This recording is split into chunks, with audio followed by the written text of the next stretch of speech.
Vamos ao noticiário político desta quarta-feira. Arimatea Souza, que hoje está conosco aqui no estúdio. O futuro governador João Azevedo comentou objetivamente sobre a eleição da mesa diretora da Assembleia. Ari, boa noite. Boa noite, Cheta. Muito boa noite, telespectador. O governador disse que não se trata de uma intromissão de um poder em outro. O governador diplomado, João Azevedo, disse que não se trata da intromissão de um poder em outro, mas ele disse que é inevitável que um bloco político que elegeu 22 dos 36 deputados estaduais da próxima legislatura, é inevitável que a coordenação desse processo eleitoral, que cabe a ele e ao governador Ricardo Coutinho, não participem dessa discussão acerca da mesa diretora da Assembleia. Agora, ele deu um dado muito importante. Ele disse que pretende coordenar o processo de escolha do primeiro biênio da mesa diretora. Ou seja, nas entrelinhas, João Azevedo deixou a dedução de que não concorda com a antecipação da eleição da mesa diretora do segundo biênio, ou seja, o biênio 2021 e 2022, o que muitos governistas estão querendo. Parece que até o próprio governador Ricardo Coutinho é simpático a essa ideia. Então, ele vai reunir na próxima semana ou na primeira semana de janeiro a bancada da futura legislatura da Assembleia Legislativa, a bancada governista, para encaminhar a situação. João Azevedo disse que considera que tudo vai ser resolvido de forma harmoniosa e deu a entender que vai ter, já em fevereiro do próximo ano, pelo menos 25 deputados em sua base política, ou seja, uma adesão de 3 deputados eleitos a caminho, deputados eleitos para a próxima legislatura. E a gente conhece a história da política paraibana, isso não seria nenhuma novidade, né? Eu estou achando que ele é até pouco, viu? Acho que pode até aumentar esse número. Ari, João Azevedo também sinalizou que vai agir rapidamente quando dá investidura no cargo. Mônica, o que ele disse ontem é que não vai perder tempo. Ele está colecionando uma série de medidas que visa implementar ou começar a implementar já nos primeiros dias de governo, ou seja, nos dias 2 e 3 de janeiro. Ele vai fazer relocalização de órgãos da administração estadual, vai fazer fusão de algumas secretarias, mudar órgãos de algumas secretarias e também vai criar algumas estruturas de secretários executivos. Por exemplo, a pasta do desenvolvimento econômico e turismo, que tem 2 secretarias executivas, deve ter um terceiro secretário executivo. João Azevedo disse que pretende, na primeira semana de governo, começar a implementar o que propôs em seu programa de governo, mesmo ressalvando que a continuidade administrativa vai ser o eixo fundamental da sua gestão administrativa. Aliás, no discurso de posse, no discurso de diplomação ontem, João Azevedo falou em nome de todos os diplomados, ele fez um paralelo entre a sua vida, a sua trajetória profissional de professor e agora a condição de governador do estado, falando em princípios, falando em metas, falando em postura e falando em comportamento que, segundo ele, devem ser coerentes do governador no exercício com o até pouco tempo candidato a governador pelo PSB. Esperar. Parece que João Azevedo está disposto a ter a marca dele no governo, né? Exatamente. Não simplesmente aquela figura que vai dar... o síndico de Ricardo Coutinho, não seria isso? Eu acho que ele vai falar muito pouco sobre política no dia a dia do governo, fala muito sobre administração e um trecho lá do discurso ele diz, olha, nós temos uma forma de governar, uma proposta de governar a Paraíba, agora o dia a dia vai ter o meu timbre. Muito bem. Vamos a Brasília, as notícias direto da capital federal.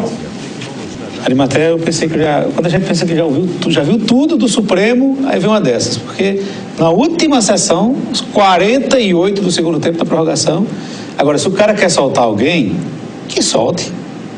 Agora, se não uma liberação dessas aí, que o cara pode beneficiar 150 mil criminosos no Brasil, ciência, né?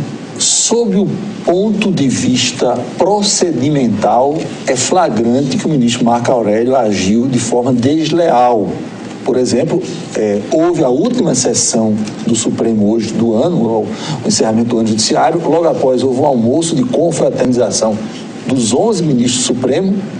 Em nenhum momento ele deu qualquer sinalização de que tinha tomado essa medida. A decisão dele estava pronta e esperando só que ele autorizasse a sua publicação, que aconteceu após o almoço, quando todos os ministros já tinham se dispersado, ou quase todos, do Supremo Tribunal Federal.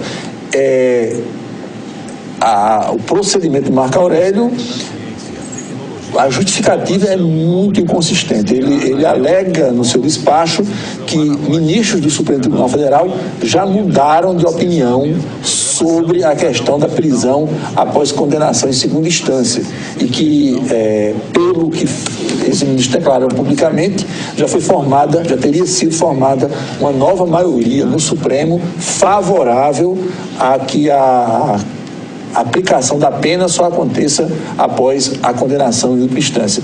Só que isso tem que ser formalizado, ou seja, essa votação tem que acontecer, os ministros têm que declararem os seus votos de forma diferente, mudarem os seus votos e justificarem isso. Aliás, nesta semana, o presidente do Supremo Tribunal Federal, ministro Dias Toffoli, anunciou que esse assunto estaria em pauta ou estará em pauta no dia 10 de abril. Essa questão da segunda instância, prisão ou não a partir da segunda instância, é um assunto que já entrou nos últimos anos, 2 ou 3 anos, 4 vezes em pauta no Supremo Tribunal Federal. E nas 4 vezes esse entendimento foi mantido. E cabe ao ministro dizer que ter o discernimento de que, como foi uma decisão colegiada, ou seja, da maioria dos ministros, só uma outra decisão colegiada é que poderia fazer essa decisão ser modificada. E tem um outro aspecto procedimental que complica, é que não há no Supremo, no regimento supremo, modalidades para uma revogação da decisão de Marco Aurélio. Porque não foi uma decisão, como a Chieta até dizia há pouco, não foi uma decisão sobre uma liminar direcionada ao A ou B. Foi uma decisão em abstrato que contempla um universo muito grande de pessoas. Esse é o grande problema, como contornar isso do ponto de vista do ministro do Supremo Tribunal Federal. Aliás, Marco Aurélio tomou outra decisão hoje também, de última hora, que foi a decisão de mandar que a votação para a eleição do novo presidente do Senado, 1º de fevereiro, aconteça com o voto aberto. Outra decisão de última hora. E uma terceira decisão de última hora, que também vai impactar aí muito, é a decisão do ministro Ricardo Lewandowski de determinar ao Poder Executivo que aplique um reajuste para todos os servidores públicos federais. Através de uma medida provisória, o presidente Michel Temer tinha adiado esse aumento para 2020 e hoje, também depois do final do ano legislativo no Supremo, o ministro Ricardo Lewandowski divulgou essa decisão que vai ter um impacto já em 2019 de 4 bilhões e 700 milhões nos cofres do governo federal. E um detalhe interessante, em 18 de dezembro de 2017, Ricardo Lewandowski fez exatamente a mesma coisa. Esperou encerrar no ano passado o ano legislativo do Supremo para mandar a força, que se permita a minha expressão, implantar reajuste também para todo o funcionalismo federal. Sem discutir se o aumento é necessário ou não, mas o procedimento é que macula essa decisão temporal dos ministros do Supremo Tribunal Federal. Arimatea, nesse assunto já chega informação que Dias Toffoli teria derrubado essa decisão de Marco Aurélio de Mello, já repercute na imprensa nacional, decisão tomada agora há poucos minutos. Pois é, ele está, o presidente do Supremo Tribunal Federal, a partir das 3 horas da tarde de hoje, está no plantão do Supremo, as decisões têm que ser tomadas por ele. Agora, eu não vi a decisão, evidentemente, mas é uma decisão circunstancial para contornar uma situação limite, porque Ao pé da letra, o Regimento Supremo não prevê a revogação da decisão de Marco Aurélio nos termos e na hora em que ela foi dada hoje. Complicado, viu? É complicado. Um país complicado. Pior que eu sinceramente acho que no caso as altas cortes aí da justiça, elas perdem a cada dia mais a credibilidade, o que é muito perigoso, lamentável. E só para fechar, hoje, antes da novela do Dia do Supremo, o destaque nacional foi a busca e apreensão em vários endereços do presidente de honra nacional do PSD, ministro das Comunicações, Gilberto Kassab. Segundo a Operação Lava Jato, ele teria recebido cerca de 58 milhões de reais do grupo JIF, que é o famoso grupo JBS, Friboi, que seriam mesadas ou mensalões da ordem de 300 mil reais mensais.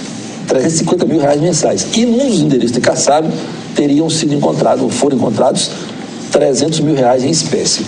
Kassab disse que tudo que foi elencado como apropriação indébita por parte dele, ele tem como provar que está tudo legalizado.